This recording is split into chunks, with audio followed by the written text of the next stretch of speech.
damai sejahtera bagi Bapak Ibu, saudara-saudari, dan anak-anak semuanya yang saya hormati dan yang dikasihi oleh Allah.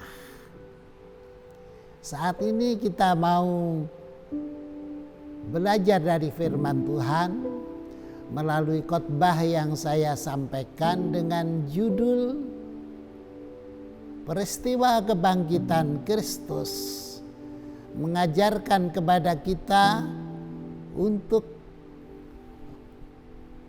menghormati orang lain. Itu berangkat dari peristiwa ketika dua orang murid berjalan ke desa Emmaus. Yang satu bernama Kleopas dan yang satunya tidak disebutkan.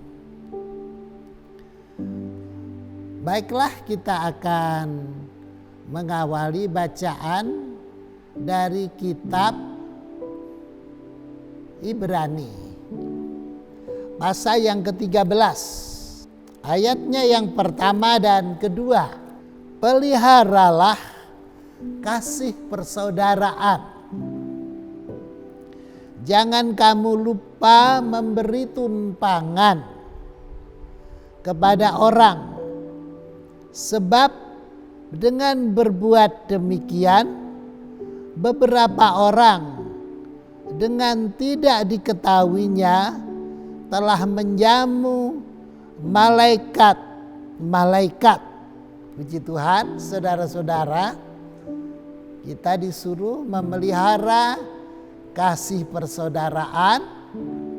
Kita disuruh untuk menghargai orang lain betapapun orang itu tidak kita kenal. Kalau perlu kita memberi tumpangan kepadanya.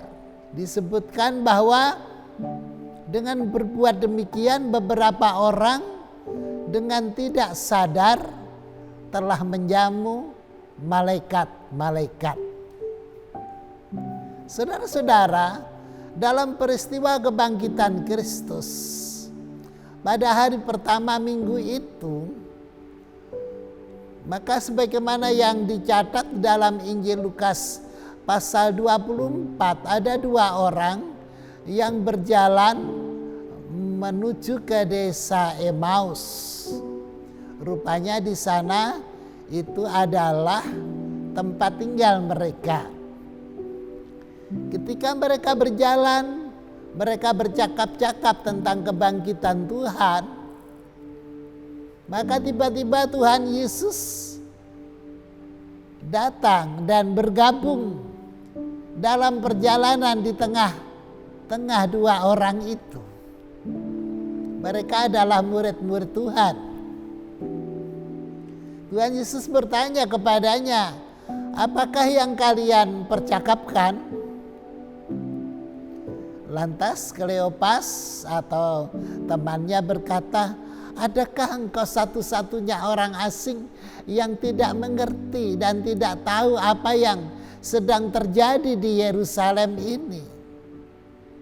Lantas Tuhan Yesus yang ketika itu mereka belum kenali bertanya, "Apakah itu?"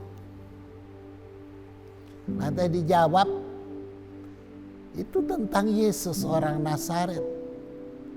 Dia adalah seorang nabi yang berkuasa. Dan kami mengharapkan dia akan menjadi pembebas bagi bangsa kami, Israel, dari penjajahan Romawi. Tetapi para pemimpin agama kami tidak suka kepadanya. Yesus itu dianiaya dan dibunuh dengan cara disalibkan.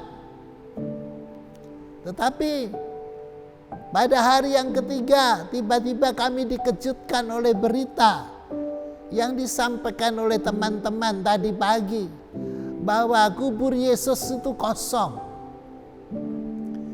Dia yang telah mati disalib dan dikuburkan itu 3 hari kemudian tidak ada lagi mayatnya di sana. Jadi kami merasa kebingungan dan merasa kehilangan. Maka Tuhan Yesus kemudian berkata, betapa lamban pikiranmu saudara-saudara.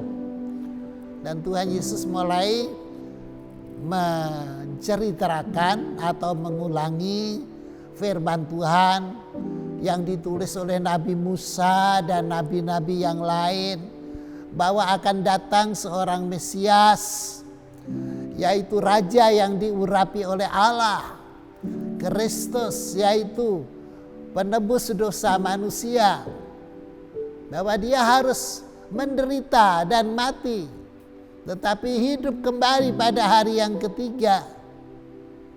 Apakah kalian lupa dengan firman Tuhan itu? Ketika perbincangan itu terjadi, mereka sudah sampai di desa Emmaus.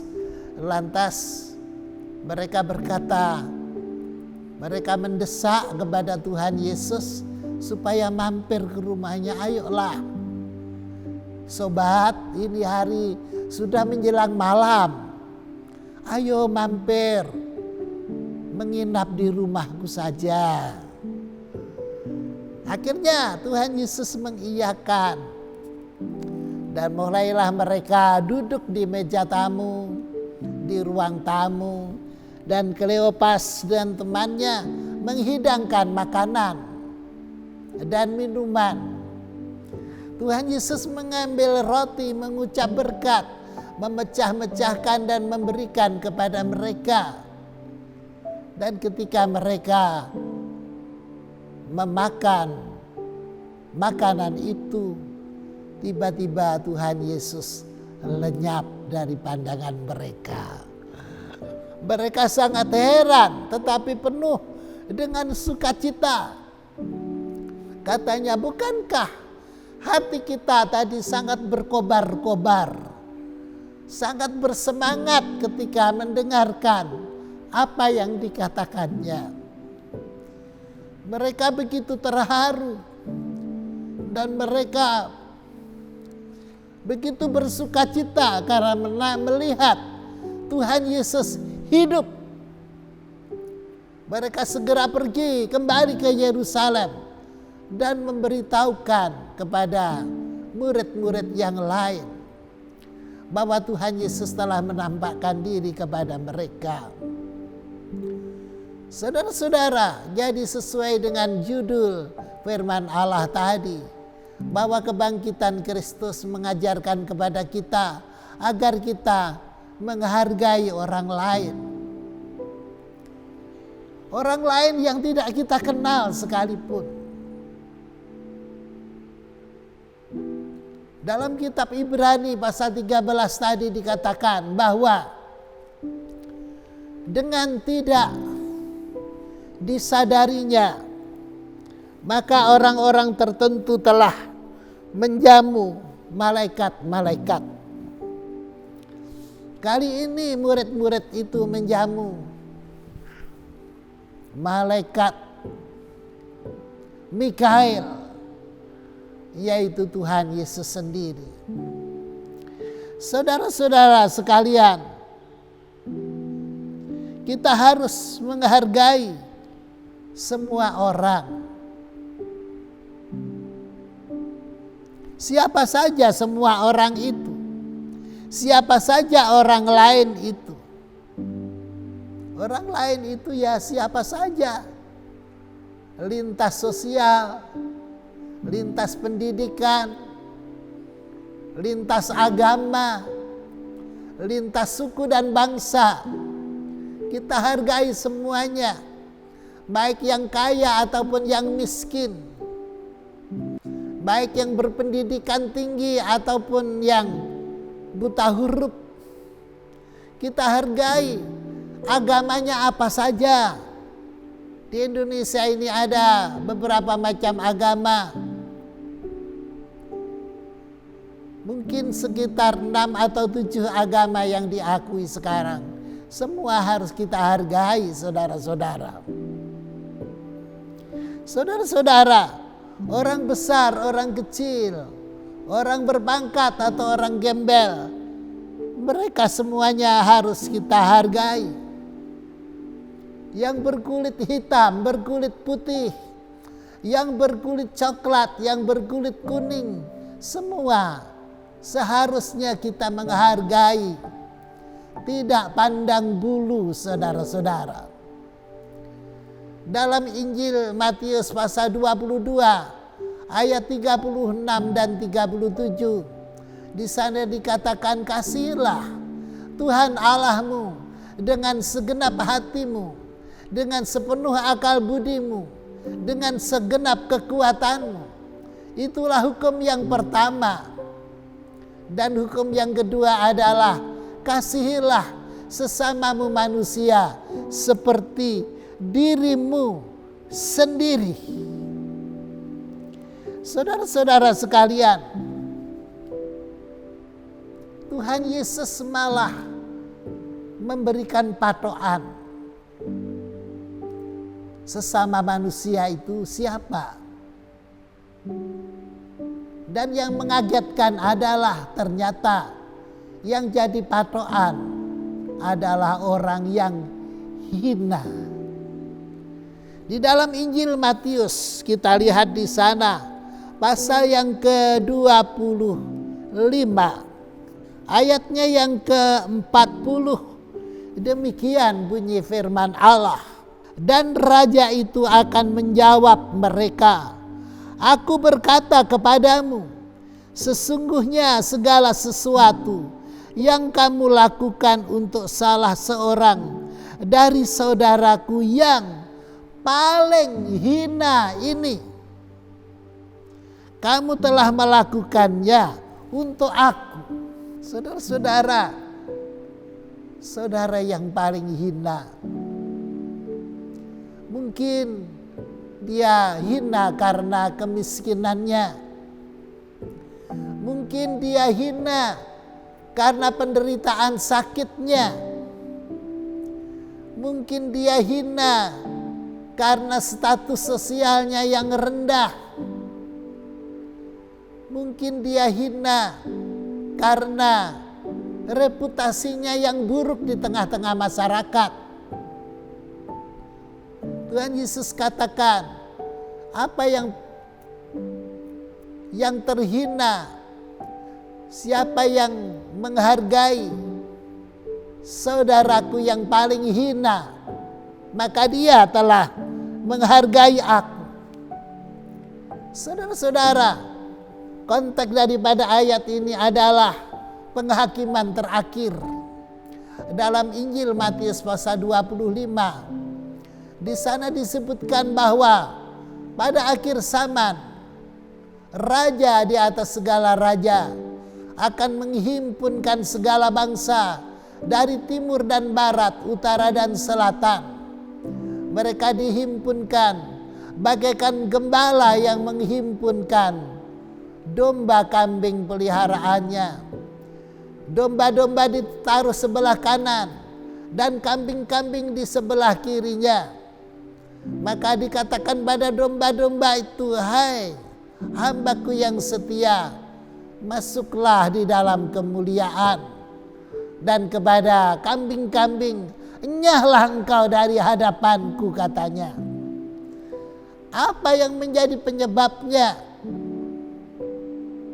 Tuhan Yesus katakan, karena ketika aku lapar, engkau memberi aku makan.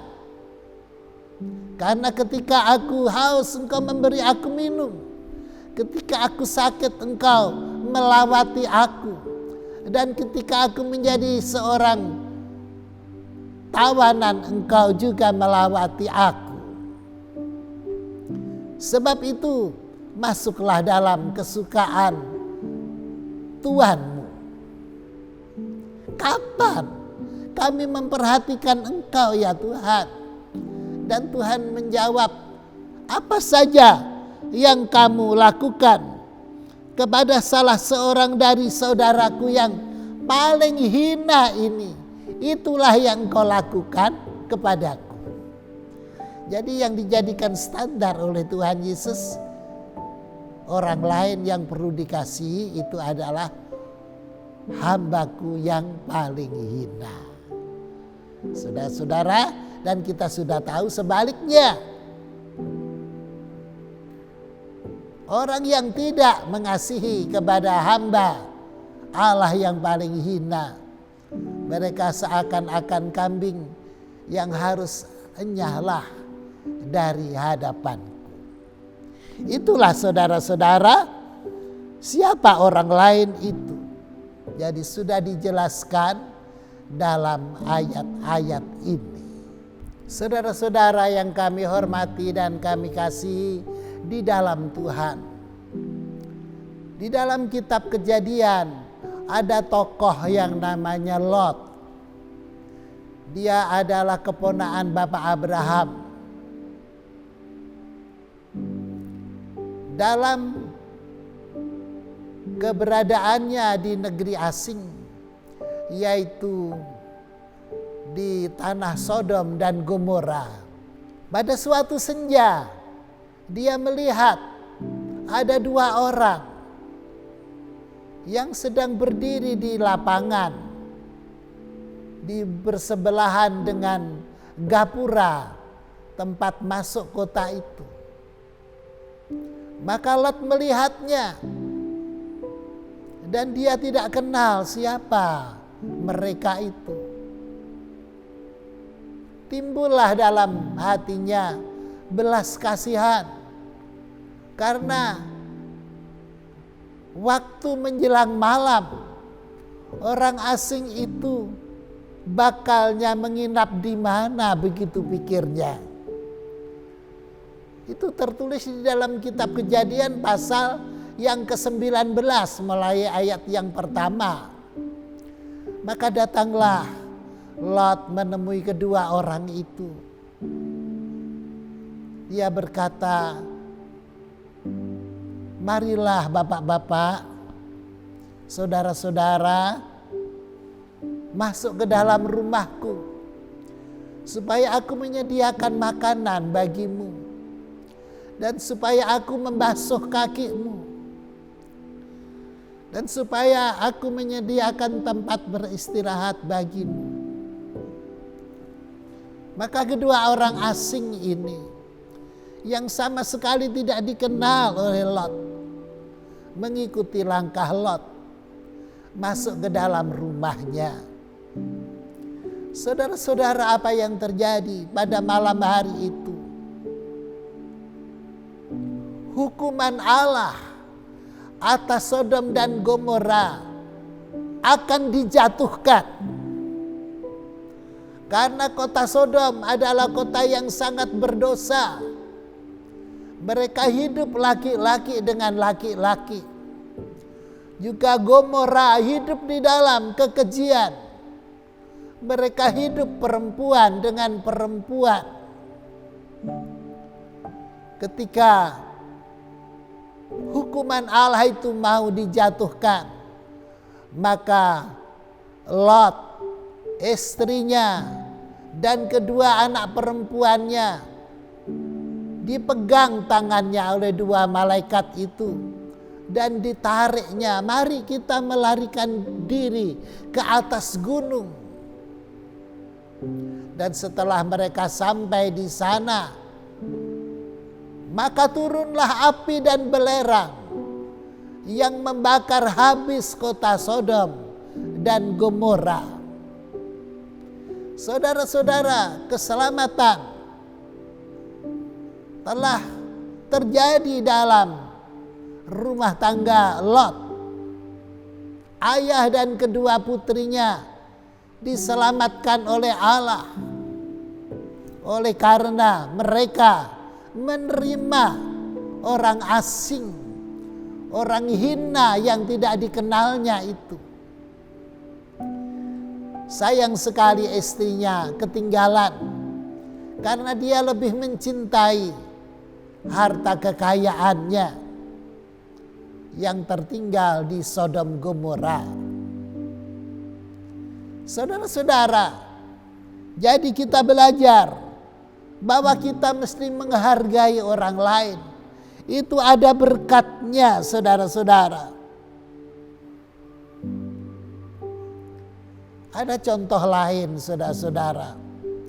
Di dalam Injil Yohanes pasal 8, seorang perempuan sundal sedang dikeler oleh orang banyak, akan dilempari dengan batu karena tertangkap basah melakukan perbuatan dosa.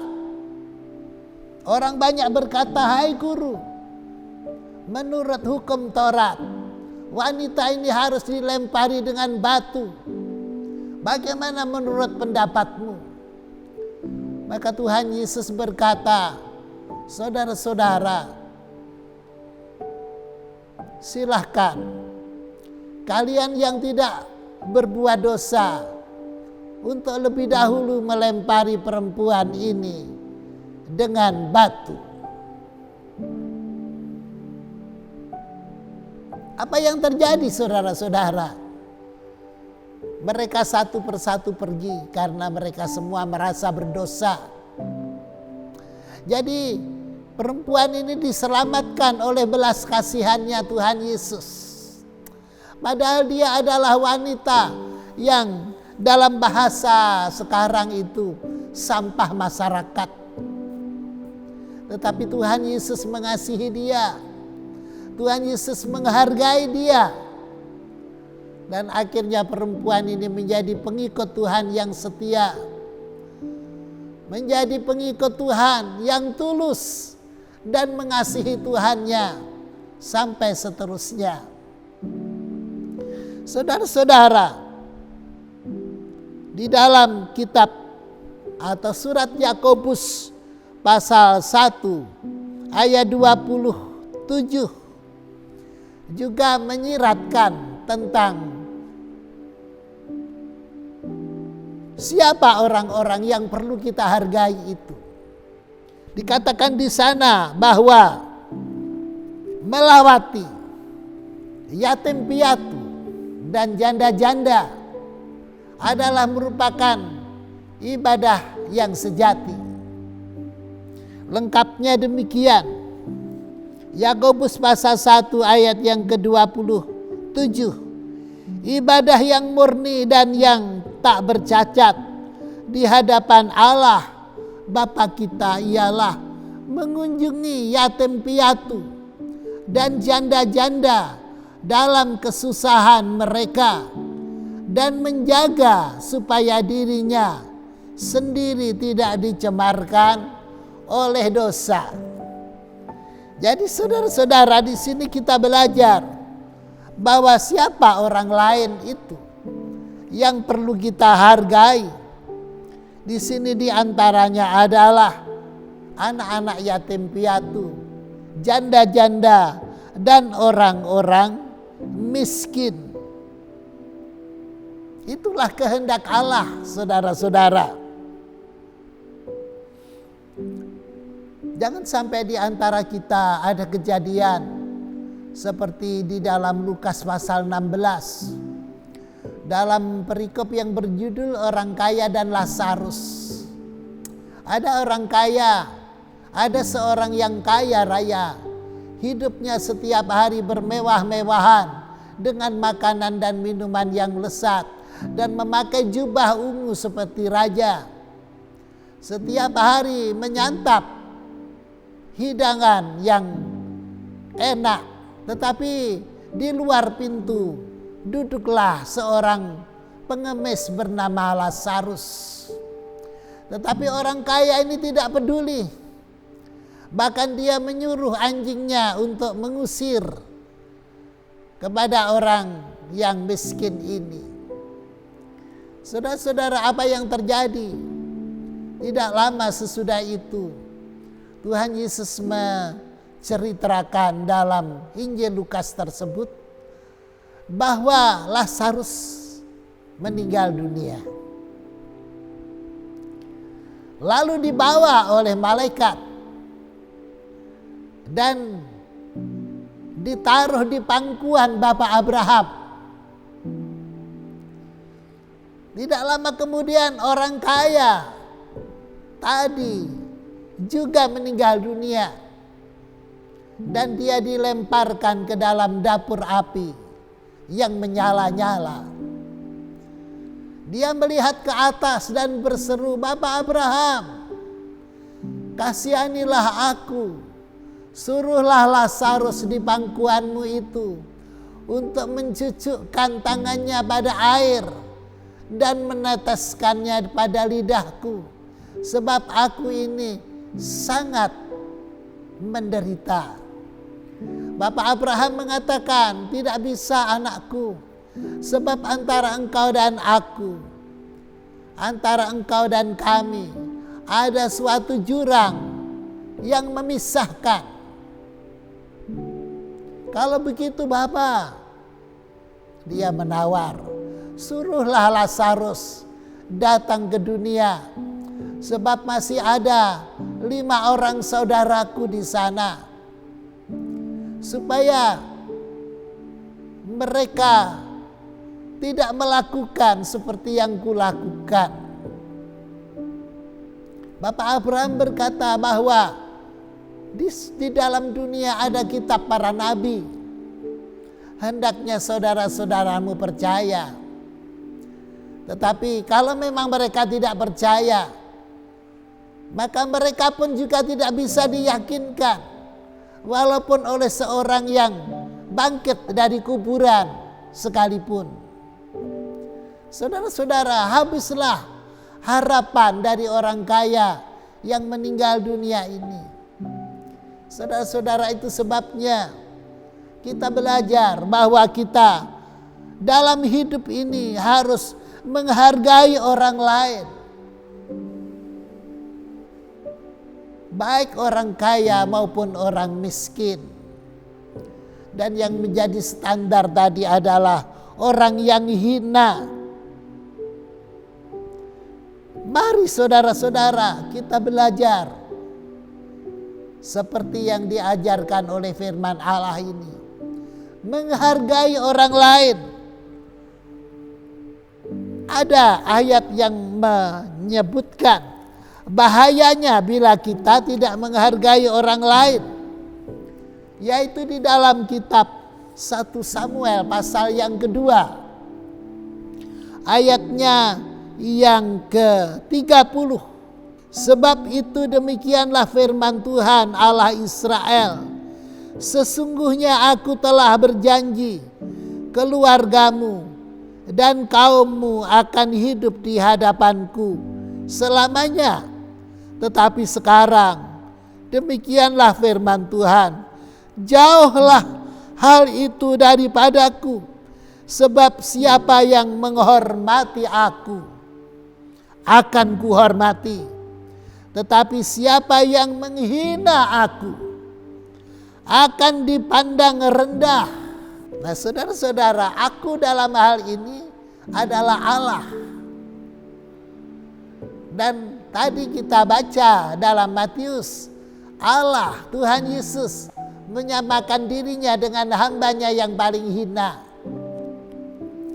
Jadi bahayanya kalau tidak menghargai orang lain, termasuk orang yang hina sekalipun, akan tidak memperoleh penghargaan dari Tuhan.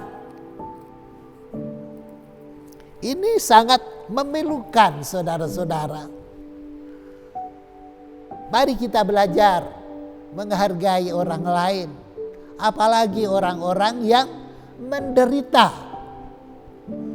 Saudara-saudara, ketika masih sekolah rakyat dahulu, sekarang sekolah dasar, saya membaca cerita saudara-saudara.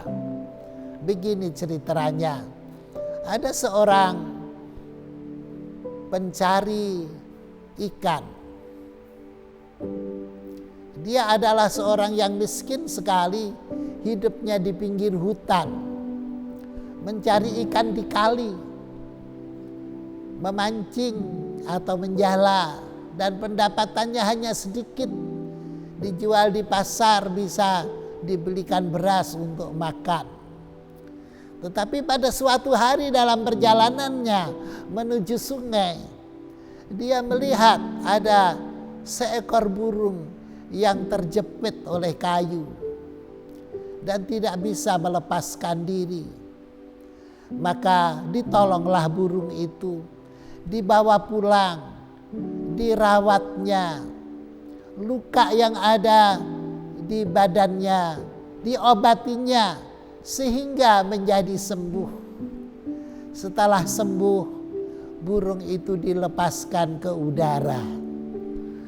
Saudara-saudara yang kekasih, ada kejadian menakjubkan pada hari-hari berikutnya, yaitu setiap kali orang miskin ini pulang dari menjala ikan, dia temukan di meja banyak sekali ikan.